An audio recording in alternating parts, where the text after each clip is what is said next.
Hi friends, welcome back to our channel. ഇന്ന് നമ്മൾ നോക്കുന്നത് 8th സ്റ്റാൻഡേർഡിലെ കേരള പാഠാവലി ക്രിസ്മസ് എക്സാമിന് വരാൻ സാധ്യതയുള്ള ചില പ്രധാനപ്പെട്ട ചോദ്യങ്ങളാണ്. ഓക്കെ, നമുക്ക് ക്വസ്റ്റ്യൻ നോക്കാം. മാതൃക പോലെ എഴുതുക. കുളമ്പടി ശബ്ദം.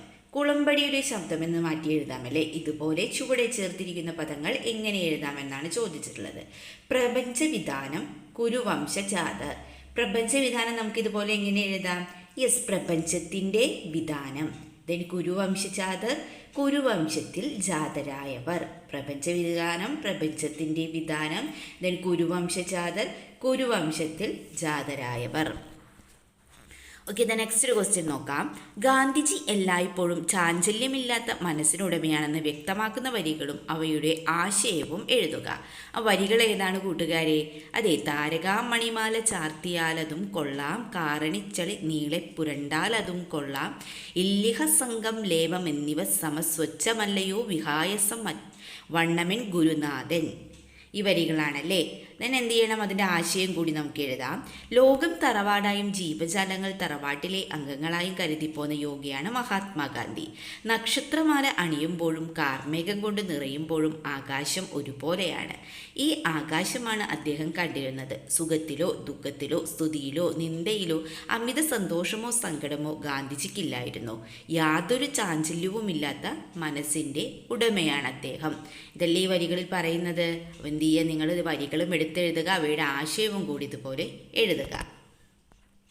ഇതിൽ മറ്റൊരു ക്വസ്റ്റ്യൻ നോക്കാം.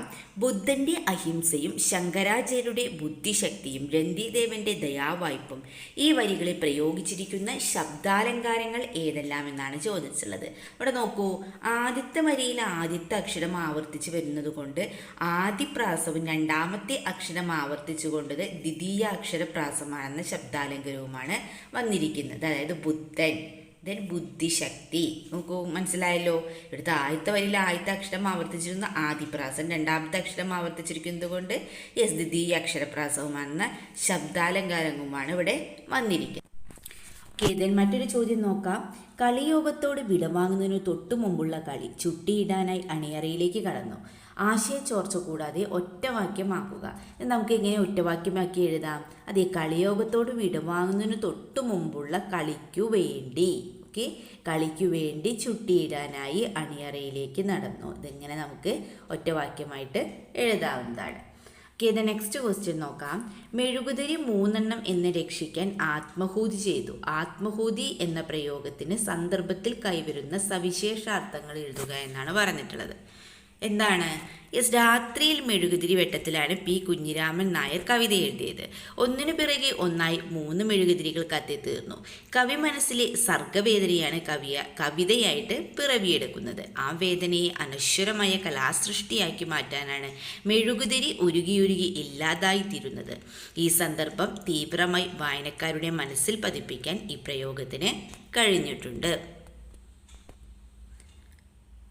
നെക്സ്റ്റ് ഒരു ക്വസ്റ്റ്യൻ നോക്കാം. ഏതെന്നറിഞ്ഞാൽ മറ്റെല്ലാം അറിയാമ വേദം വിശപ്പറിഞ്ഞുകൊണ്ടാൽ പൈക്കുന്ന പള്ളക്കിരതേടി വാടുന്ന പാവത്തിൽ കാണാം പടച്ചവനെ. ഉമ്മയുടെ എന്തു മനോഭാവമാണ് ഈ വരികളിൽ തെളിയുന്നത്? എന്താണ്? നമുക്കറിയാം, വേദം അറിവാണല്ലേ. ഏതൊരു കാര്യം അറിഞ്ഞാലാണോ യഥാർത്ഥ അറിവുണ്ടാകുന്നത്, അതാണ് എന്തെന്ന് പറയുന്നത്? യെസ്, യഥാർത്ഥ വേദം എന്ന് പറയുന്നത്. ഇവിടെ അറിവ് എന്താണ്? യെസ്, വിശക്കുന്നവനിൽ ദൈവത്തെ കാണാം. ആഹാരം കൊടുക്കുന്നതാണ് യഥാർത്ഥ ദൈവപൂജ.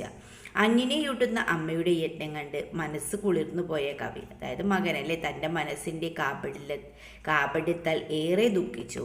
എൻ്റെ ചോറും ഈ കഞ്ഞിക്കലത്തിലിട്ട് ഇളക്കി വിളമ്പിത്തരുവാൻ ഉമ്മയോട് പറഞ്ഞപ്പോൾ അവരും വിതുമ്പിപ്പോയി. ആഹാരത്തിന് ഗതിയില്ലാത്തവന് അത് കൊടുക്കുന്നത് ദൈവപൂജയ്ക്ക് തുല്യമാണ്.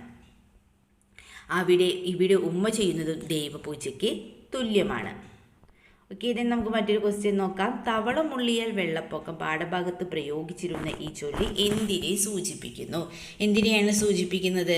അത് മീനച്ചിലാറിൽ മഴക്കാലത്ത് പെട്ടെന്ന് വെള്ളം പൊങ്ങുന്നതിനെയാണല്ലേ. എന്താണ്? മീനച്ചിലാറിൽ മഴക്കാലത്ത് പെട്ടെന്ന് വെള്ളം പൊങ്ങുന്നതിനെ. അപ്പോൾ ഇത്രയും ക്വസ്റ്റ്യൻസ് ആണ് നമ്മൾ വീഡിയോയിലൂടെ ഡിസ്കസ് ചെയ്തിട്ടുള്ളത്. നിങ്ങൾക്ക് വീഡിയോ യൂസ്ഫുള്ളായി തോന്നുകയാണെങ്കിൽ തീർച്ചയായും ലൈക്ക് ചെയ്യുക, കമൻറ്റ് ചെയ്യുക. ഓക്കെ, നമുക്ക് മറ്റൊരു വീഡിയോയുമായി വീണ്ടും കണ്ടുമുട്ടാം. Okay, by.